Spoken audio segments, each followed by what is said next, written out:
Hey yo tout le monde, on se retrouve pour un nouveau match du championnat de la 9ème sur Attila. Et cette fois, qui s'affronte? C'est Corkelteg, le nain celtique, et mon fidèle compère, Elamri, qui est aux commandes de l'armée des Alains face à l'armée des Francs. Ils ont ban respectivement, si je me souviens bien, les Ostrogoths et les Suèves. Donc nous allons nous attaquer dès maintenant, bien sûr, à la composition des deux équipes, bien sûr. Alors, on va commencer par le petit Korkelteg, qui a ici deux cavaleries germaniques nobles. Non, une cavalerie germanique et une cavalerie germanique noble. Une cavalerie germanique noble et la même disposition ici. Ensuite, nous avons deux lanciers germaniques ici, deux lanciers germaniques ici, des bretteurs, un bretteur urban d'élite, oulala, un bretteur urban, un bretteur germanique noble, un bretteur germanique noble, un bretteur germanique noble, trois bretteurs germaniques nobles, et guerrier urban à l'âge, et guerrier urban à l'âge, donc du gros bretteur, des quatre gros archers germaniques, un général franc.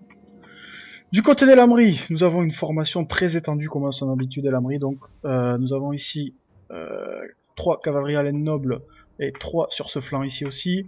Un lancier germanique, 2 lanciers germaniques sur les flancs.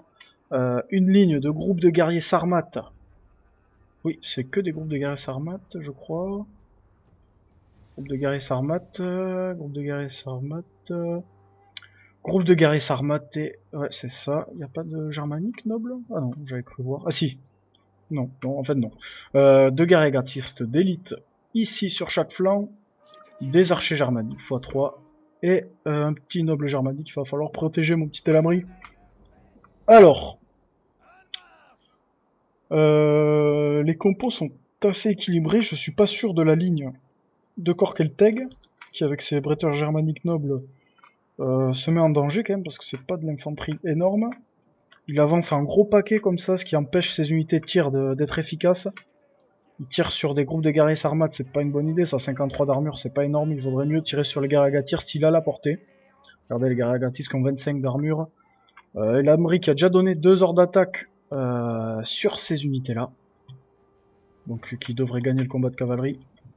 Se méfier après parce qu'il y a quand même 4 lanciers du côté de chez Korkelteg.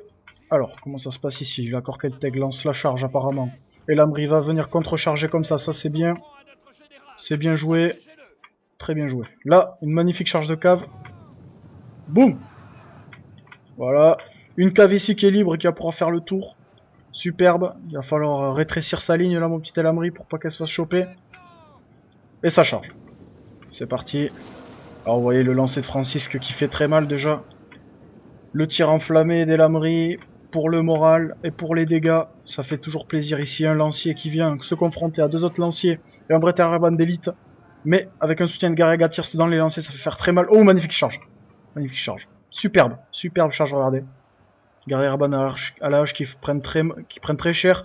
Des archers qui commencent déjà à partir, mais ça c'est pas très grave. Oh, magnifique marteau enclume sur les guerriers Urban à l'âge qui sont l'unité la plus forte de chez Korkelteg. Je pense que c'est mal parti pour le nain celtique sur l'engagement, après avoir. Il faut faire attention ici. Les archers là qui doivent focus le général. Ouais, regardez, hop, mais celui-ci est trop loin, donc qui s'approche au corps à corps, attention Elamri. Ici le combat de cave est remporté, ici aussi. C'est très bien parti pour Elamri là, c'est superbe, très bel engagement. Oh magnifique. Magnifique charge dans les archers, ça va nettoyer. Ah ouais, clairement une erreur de composition de la part du nain celtique, là ça part. Une ligne en deçà, une cavalerie en deçà. Là, il y a clairement la compo des lameries était bien meilleure et on le voit, alors regardez. Regardez-moi ça. Ce déferlement là des unités alliées sur les francs.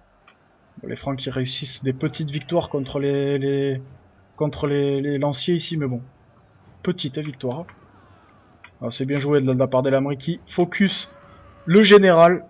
Le général franc qui est une très bonne unité de cavalerie. Magnifique charge. Superbe. On va voir ça. Boum! On s'y attendait pas. Ça fait très mal. Voilà, c'est le rouleau compresseur là. C'est.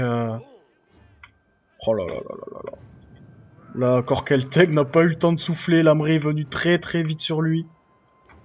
Oh là là là là, ça fait mal. De perdre comme ça fait mal. C'est violent. On remarque aussi des compos peu conventionnels du côté de Korkelteg. Et le problème, être non conventionnel, c'est un atout, parce que ça peut surprendre son adversaire, mais là, il avait clairement une composition, il y avait tout qui était meilleur chez Elamri, quoi. En même temps, avec les francs, c'est très difficile de jouer. Il faut être très technique, il faut avoir une grosse micro-gestion si on veut gagner contre des grosses factions, comme ici les Aliens. C'est des factions qui sont compliquées à jouer, parce que le bonus des francs, c'est sur leur lancer de Francisque. S'ils n'ont pas leur lancer de Francisque, c'est fini. Et nous allons donc sur une victoire d'Elamri. 1-0 pour l'instant. On va voir si le non-celtic va se ressaisir pour la deuxième game.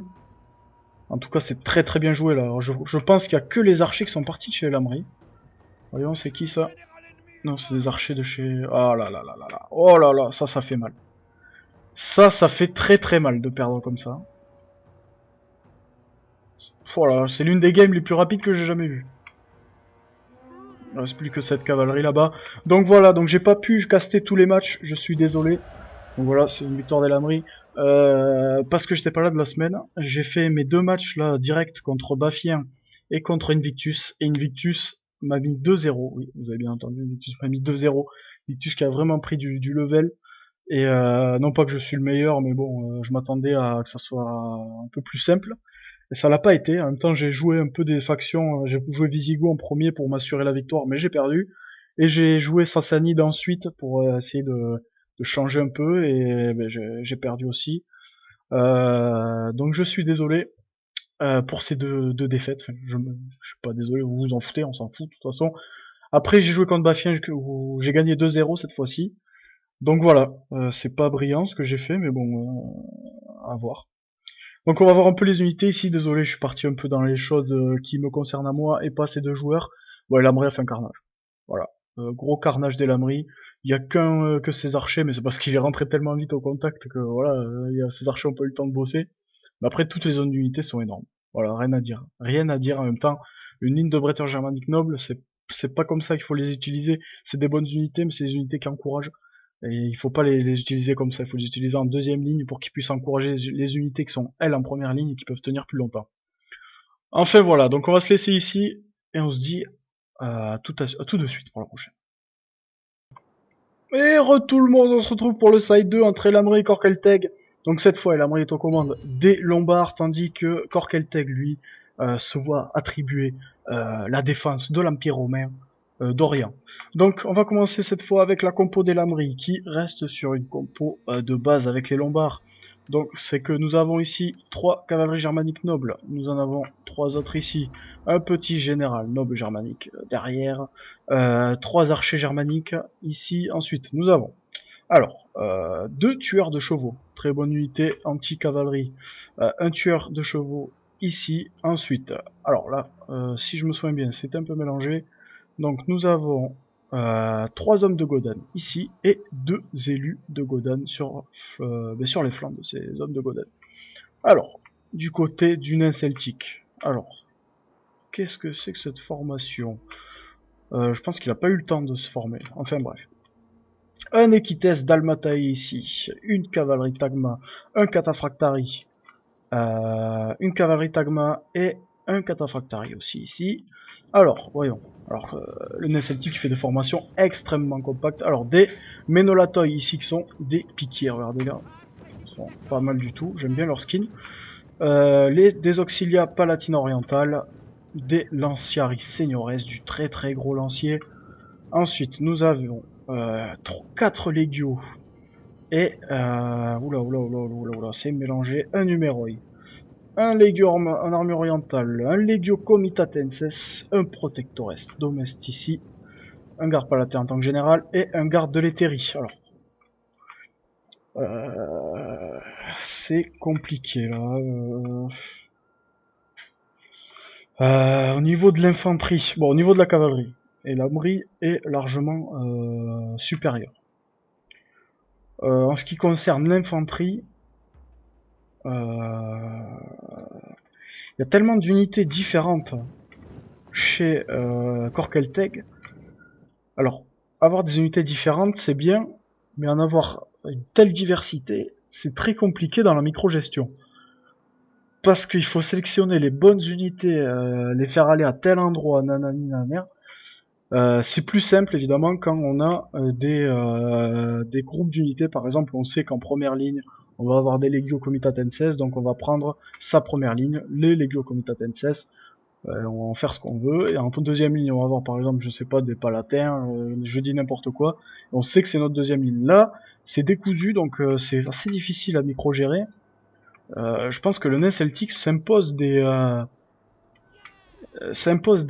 compos qui sont très difficiles. Et Lamry qui prend la charge là, qui va monopoliser 2 unités de cavalerie qui pètent la charge des cataphractaries. Les cataphractaries sont finis. Si ces unités-là ne chargent pas, ça n'est fini d'eux. De l'autre côté, ça va être pareil. La micro-gestion qui est du côté des Lamry, évidemment. Là, on retrouve le grand Elamry, celui qui fait partie, qui mettait des branlées à tout le monde sur Rome 2. Alors, focus des archers sur les Ménolatoi, ça c'est très bien joué. C'est exactement ce qu'il faut faire avec les archers. Première ligne de bretteurs, les tueurs de chevaux qui sont au contact avec la première ligne du Korkelteg. Ouais, bon moi les tueurs de chevaux, quoi qu'il n'y en a pas vraiment besoin sur le combat de cavalerie. Ah, quoi qu'il perd ici les cavaleries Tagma, après c'est la cavalerie Tagma aussi, il faut pas déconner, c'est pas des tafioles les gars. Au-dessus de la cavalerie germanique, bien sûr. Hein. J'aurais quand même envoyé un tueur de cheval ici, pour histoire d'assurer. Et Lamry là qui va faire le tour. Hop là, les gardes vétériques sont pris dans leur charge, qui vont pas pouvoir lancer leur javelot. Ça c'est bien joué. Et Lamry, je pense qu'on va assister au même rouleau compresseur que tout à l'heure. Lamry, fais attention avec ton général, c'est que du noble germanique, faut que tu fasses attention. Il suffit qu'il déborde comme ça, et c'en est fini. Et c'est ce qu'il va faire le nain celtique. C'est ce qu'il va faire, et ça c'est bien joué. Voilà. Clairement, la ligne du nain celtique. Il y a toujours ce problème de ligne qui n'est pas assez résistant hein, chez le nain celtique. Là, il y a une cavalerie qui est libre chez Lamry, il pourrait la ramener. Une charge de cavalerie ici d'Elamry sur le général de Korkelteg, j'ai l'impression. Là, ça lag un petit peu. Ça lag même beaucoup. Oh, ça lag autant, là, je ne comprends pas. Hop là. On va remonter un petit peu. C'est compliqué du côté de Korkelteg. Hein. Alors, j'ai Lamry qui tire en enflammé, qui a retiré son général, il a eu peur, il a failli le perdre. 54 sur 120, il a pris extrêmement cher le général. Lamry, non, là c'est clairement Lamry qui a pris l'avantage, une cave qui est libre, qui va pouvoir aller taper ici, j'ai l'impression. Les Ménolatoi qui ont pris extrêmement cher, qui ont quand même fait 34 kills, je sais pas d'où c'est qu'ils les ont sortis leurs kills. Ben voilà, c'est fini des Ménolatoi. Là le centre, ah ici c'est une petite victoire encore une fois, toujours ce petit flanc gauche là qui est toujours un petit peu gagné par Korkelteg qui vient être grignoté, mais là les hommes de Godon vont clairement faire le taf. Alors pourquoi ça lag autant là, je ne comprends pas. Quand je m'approche, normalement ça me le fait jamais. Wow. Oh ça lag énormément. Hop là, lui s'est fait transpercer. Clairement les numéros ils ne vont pas tenir, regardez les stats des numéros. Il y a une grosse armure et une grosse défense, mais bon. Les hommes de Godon c'est autre chose, c'est quand même... En plus ils sont fous je crois que ceux-là. Ouais ils sont fous, regardez le petit point d'exclamation hors contrôle. C'est-à-dire qu'ils sont devenus fous, ils sont en rage du combat. Non, on va sur une deuxième victoire des Lamry là clairement. Le nain celtique se complique les choses, et je pense qu'il a des compos qui sont pas du tout adaptés. Avec ses règles. Peut-être qu'il y aurait des règles différentes, peut-être qu'il s'en sortirait mieux. Mais là, clairement, Lamry, sa compo qui est nettement supérieure, excusez-moi. Et il y a aussi une micro-gestion qui a été clairement maîtrisée de chez Lamry, qui a pris toutes les charges où il fallait. Donc là, évidemment, ça fait très mal. Alors, voyons, qu'est-ce qui revient là? Les tueurs de chevaux qui viennent charger dans le dos des lanciers seniores. Bim. Ça va calmer, hop, regardez le skin des tueurs de chevaux, j'aime beaucoup moi. Hop, hop, hop. Alors, est-ce qu'on va avoir une... Ah bah non, ils partent. Alors, un Auxilia Palatina qui a réussi à se détacher ici. Ouais, c'est pas une bonne idée de poursuivre les archers, voilà. Et là, on s'expose au tir dans le dos, et ça fait pas plaisir. Bon, on va voir un peu comment ça tombe. Les archers qui s'en donnent à cœur joie. Alors, ils chassent le général, mais là, de toute façon, je pense que c'est pour le prestige personnel, parce que là, de toute façon, la game est pliée depuis bien longtemps. Là, c'est encore une victoire d'Elamri, là, c'est sûr. Normalement, je m'exprime pas trop sur les victoires en avance, mais là, bon, en même temps, les Lombards, c'est clairement une des factions les plus OP du jeu. C'est une faction à ne pas laisser entre les mains d'un bon joueur. Parce que ça, c'est des unités qu'on peut laisser bosser. Y a pas de souci, on peut être autre part ensuite. Voilà. Donc voilà, là ça va partir. Ouf. Alors, ici la cave qui ouais, bah ouais, de toute façon, il n'y a pas de tortille du cul pour chier droit. C'est une deuxième victoire d'Elamri, 2-0 pour Elamri. Alors, voyons un peu le score des unités. Ah voilà, voilà. Les troupes d'Elamri qui font un taf énorme. La cavalerie qui est énorme. Les archers qui ont un peu plus bossé cette fois.